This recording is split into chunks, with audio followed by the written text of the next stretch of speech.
Hi,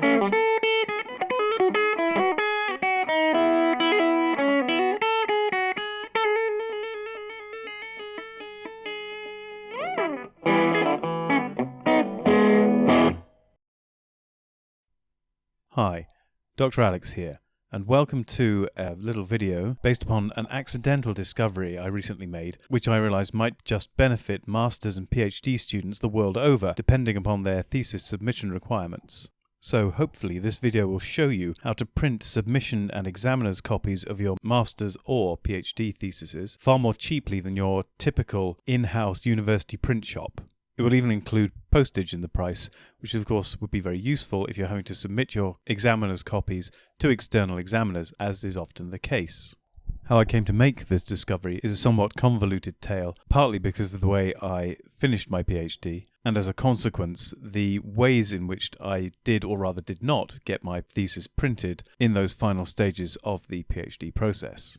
Obviously, when I finished my first version of the PhD thesis for submission in August of 2016, I had to print off additional copies then to send to examiners and paid for those copies at that time. But within days of my submission, I had then fled the country to take up a new job in Italy, in Naples, which, while I loved Naples and was having great fun at the fencing club in Naples and making friends there, the job itself turned out to be a complete disaster, being run by people who had no business being in the business that they were in, and clearly had no idea how to run the business that I'm tactfully avoiding mentioning the type of business and the name of the business in question, so as not to embarrass those in charge there. Suffice to say, as a consequence, I rapidly came back to the UK within 3 months, which was still a month before my PhD Viva was due, the oral examination where they check you really do know what you're talking about and did the PhD research yourself. And during this time, I did not even have access to my original flat where I live, and was fortunate to be able to flat sit for a friend way away in North London, miles from where I actually live, and also miles from where my new job was, which I'd returned to. And suffice to say that this was a very stressful time, so once again, thoughts of how to print extra copies of my thesis were completely forced from my head as I panicked and prepped for my final Viva of the PhD itself. Obviously, I passed the PhD Viva with minor corrections, celebrated with my friends immediately afterwards down the pub, and then went straight back to work the next day, meanwhile trying to liberate my flat from those who were in it at the time, and all of these factors combined meant I never gave printing another copy of my thesis any further thoughts. Until recently.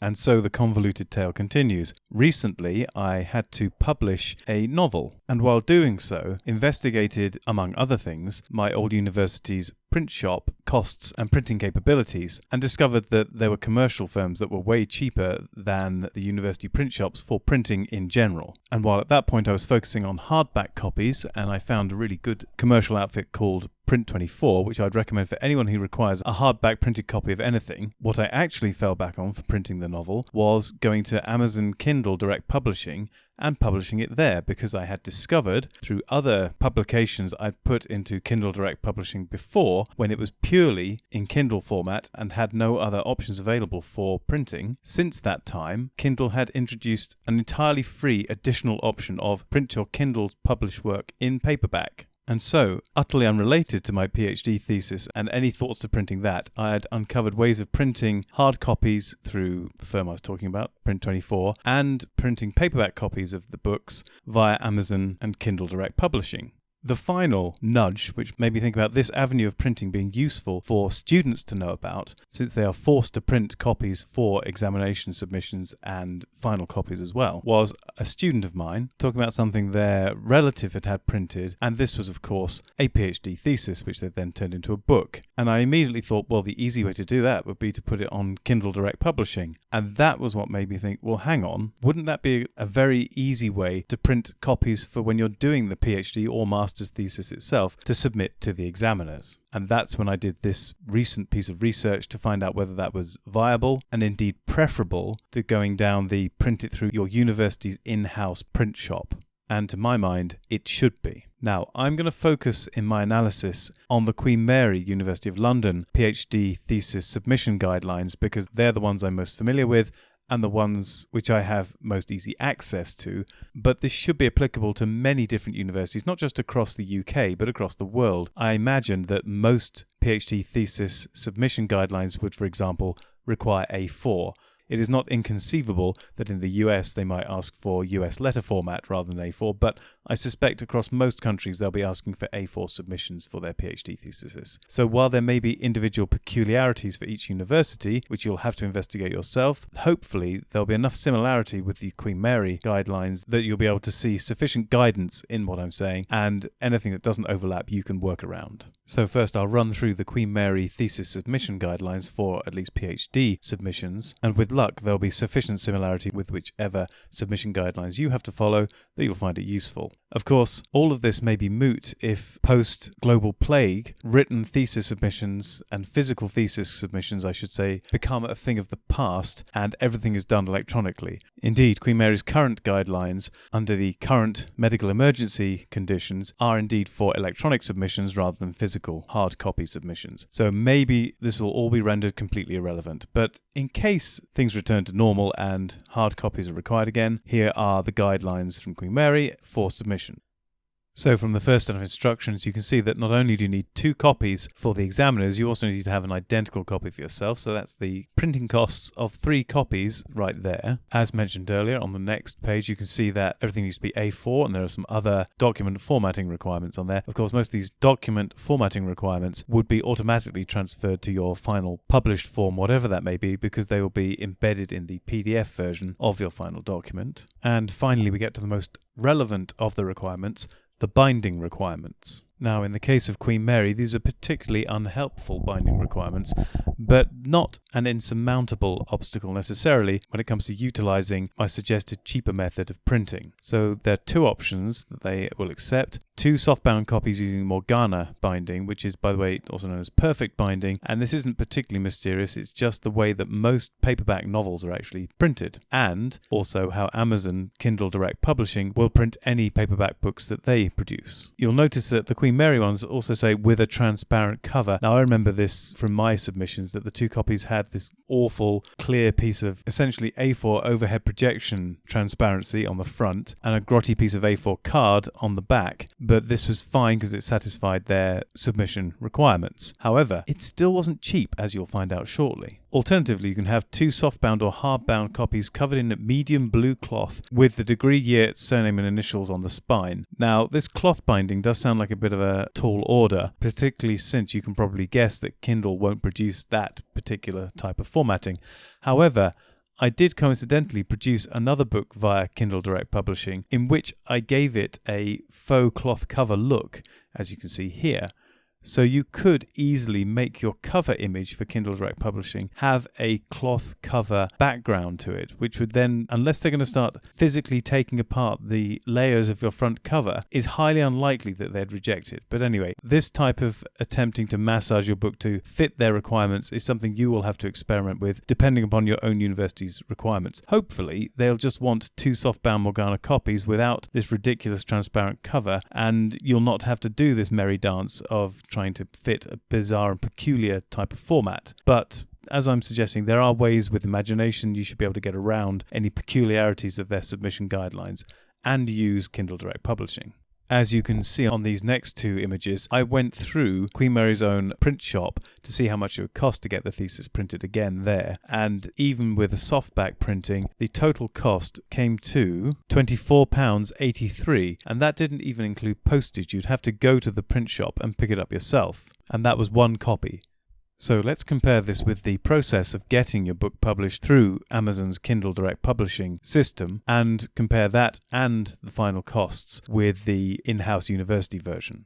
Firstly, it's very easy to set up a Kindle Direct Publishing account because you just set it up as an extension to your Amazon buying or selling account. if you have one of those, and I imagine most people will have an Amazon account by this point. So personally, I would create it as a Kindle ebook first, which will then allow you the option of then publishing it as a paperback version, and it will take some of the details you submitted for the Kindle e-version and automatically put them into the paperback submission as you do it. Most of the options you won't need to fill in when you're doing the submission. Obviously, the one you will need to fill in is the primary author or contributor, which is you, but beyond that you can leave most of the things empty and blank because they're irrelevant. For the description, I just used the abstract for the PhD thesis, as this does describe the entire work already.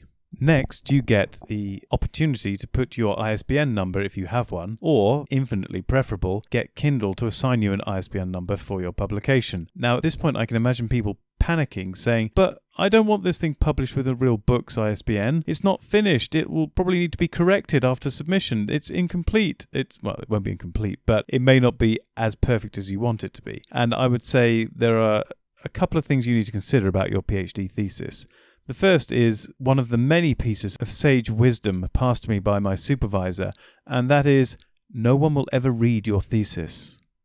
This is probably something you really need to bear in mind. And he wasn't just being cruel and nasty.